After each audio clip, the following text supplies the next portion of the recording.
I wanted to look at the wide receiver battles. We'll do that in a minute. We'll talk about the Bengals wide receivers, the Cowboys wide receivers, the Niners, the Jaguars, and players like that, and where those guys went. I'll get your thoughts on that when we come right back on Fantasy Football Today. All right, we're back. Here we go. Reviewing this mock draft, 12 teams, PPR, 3 receivers, and a flex. So where did the Bengals wide receivers go? Jamar Chase, round 5. Tyler Boyd and T. Higgins back-to-back in round 7. Boyd with the first pick of round 7, Higgins with the second pick of round 7. Chase round 5, then Boyd and Higgins in round 7. Heath? I think in full PPR, I like the value on all of those. I have Chase at 50th, so the very, very early in round 5. I have Boyd and Higgins both at like 66 and 67. I do currently in full PPR have Boyd one spot ahead of Higgins. That feels like something that might change, and I might just not be able to pass up the upside of Higgins, especially if we get more steam on this Jamar Chase playing more in the slot, because I think that would be very, very bad for Tyler Boyd. Yes. Can I take a quick detour here? I forgot to do something. Oh, good. We're giving away our spots on the Scott Fish Bowl. So here are the winners. Oh. Sure, I have them. Just out of nowhere here. Maybe a drum roll. I completely forgot. At JEPODE. Yeah. Okay. At K Jones 0053. Yeah. At GJ Eckert. GJ Eckert. Yep. At live. Is he related to Austin Eckert? Mm-hmm. Live from Kevin. At live from Kevin. And at Logan Ridenauer 2. Congratulations. Ridenauer, I think. I'm going to go Ridenauer. I think you're going to be wrong. I usually am. Okay, so those are the Bengals wide receivers. How about the Cowboys wide receivers, Dave? Amari Cooper, second pick of the 4th round. That's 38th overall. CeeDee Lamb, 4 picks later. And Michael Gallup, we never really talk about. Last pick of round 9. Seems right about where I would expect them all to go. Cooper ahead of Lamb. Most of the time, that's what you're going to see, and they'll be no more than 10 picks apart. And then Michael Gallup will be much later on in the draft. Where did they go again? The first 2? Round 4, second pick of round 4, and then 4 picks later. Cooper, second pick, and then Lamb, 4 picks later. Yeah, I think if my choice is at those costs, I may just take Gallup. Gallup he went right after Corey Davis and before Devontae Parker. Yeah, I'm kind of coming around. I definitely like Gallup better than those 2. So it's been about 2 full seasons of Cooper and Prescott. If you just look at the last 8 games of 2018, then all of 2019, and then the first 6 of 2020, his 16-game pace, Amari Cooper's 16-game pace, 91 catches, 1,247 yards, 8 touchdowns on 133 targets. 91 catches, 1,247 yards, 8 touchdowns. Do you think either Cooper or Lamb gets that production this year? Per 16 games, I guess. No, I think Cooper is the one in line to get it because he's demonstrated it. And I think it's going to be a lot of zone coverage against this Cowboys defense. I think the teams aren't going to man him up very often. You can't. I don't think. Well, you can. It depends on your personnel and how good your front 4 are. But I just have a feeling that Cooper is still going to be a primary target for Dak. And I think that CeeDee Lamb will still be a primary target for Dak, which makes me nervous about Gallup even at the round 9 price.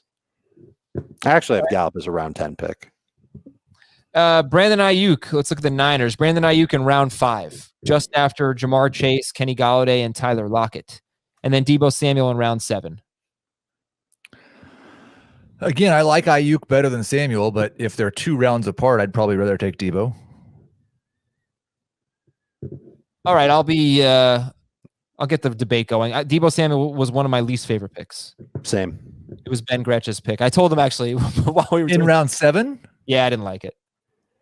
He went just after Beckham, just before Brandon Cooks, Will Fuller, Jarvis Landry.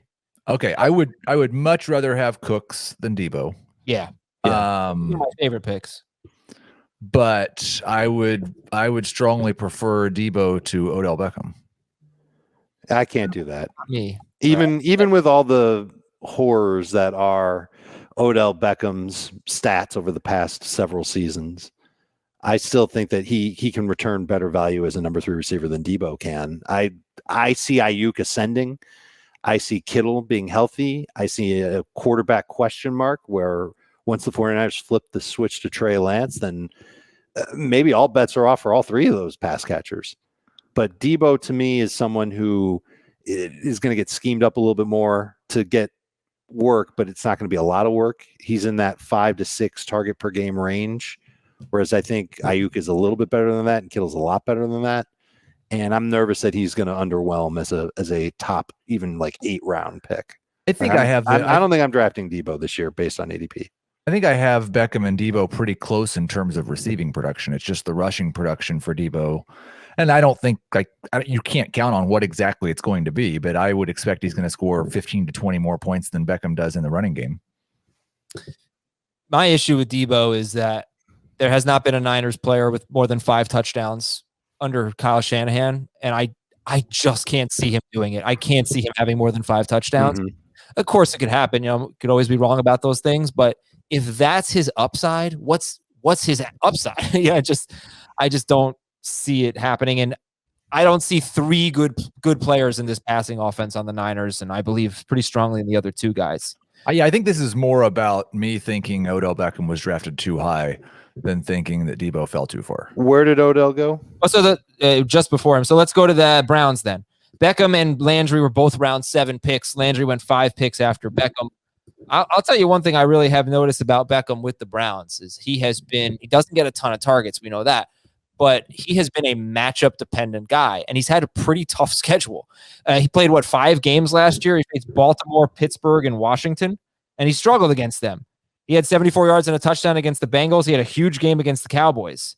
And that's basically what he was in 2019, too. He had one of the toughest schedules. So that's going to happen playing in the AFC North. Yes.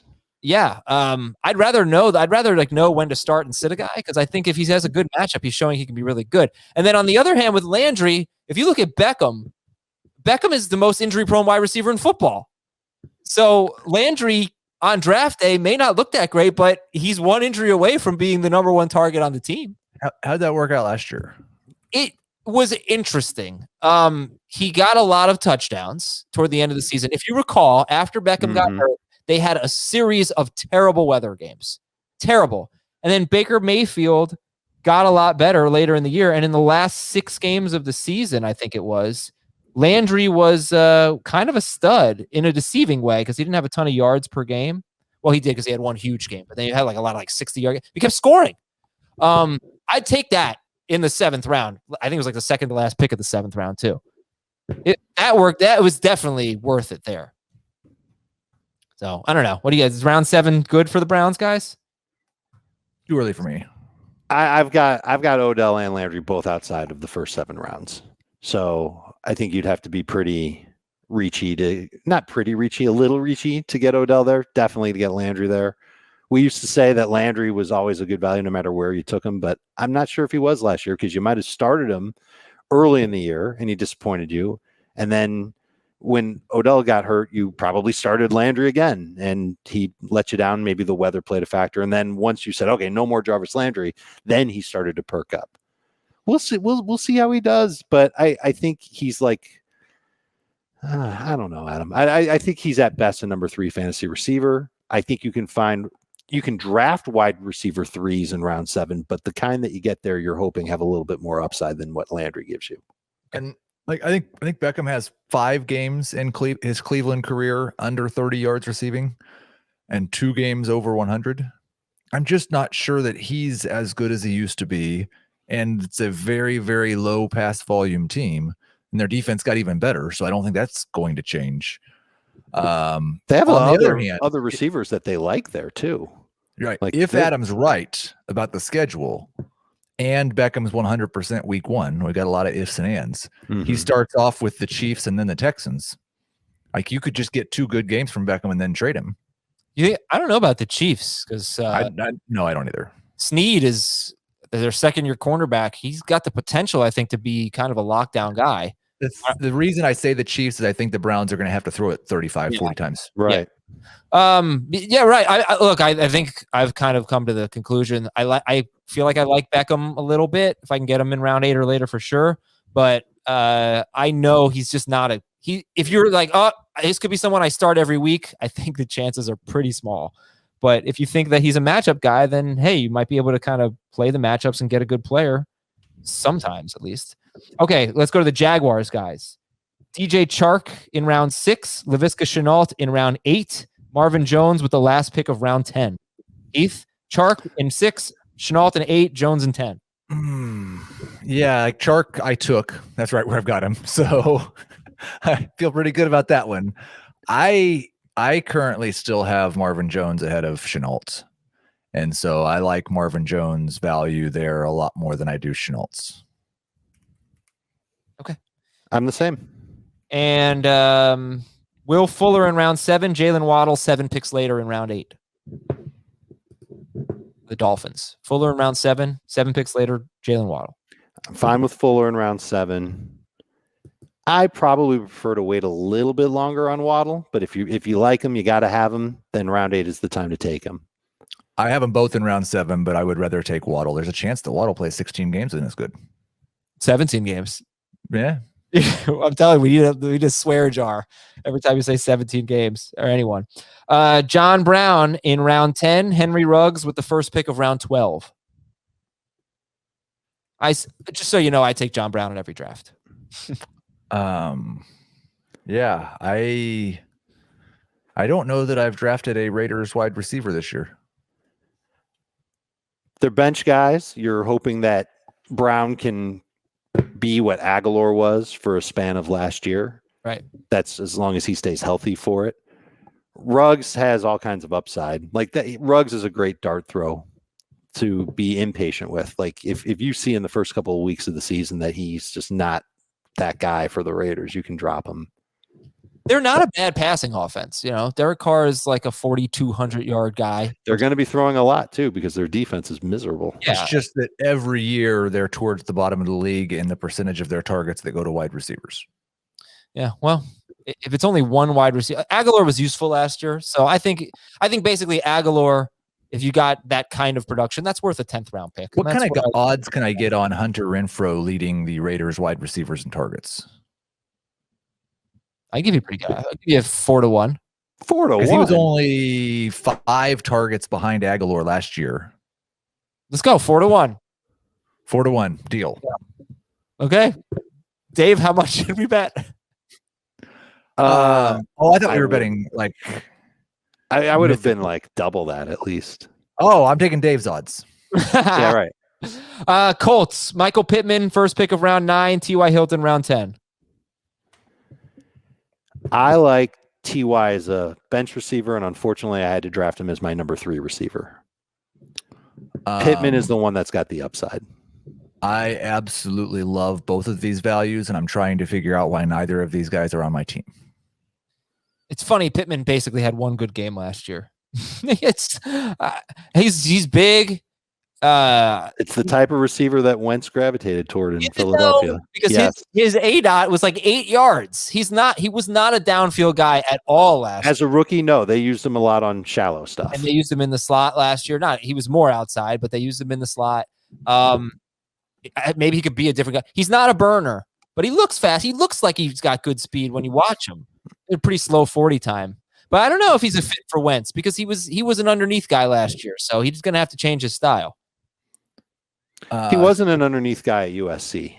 Somebody sent me an article about T.Y. Hilton being a really good fit with Carson Wentz while I was on vacation. I didn't actually read it.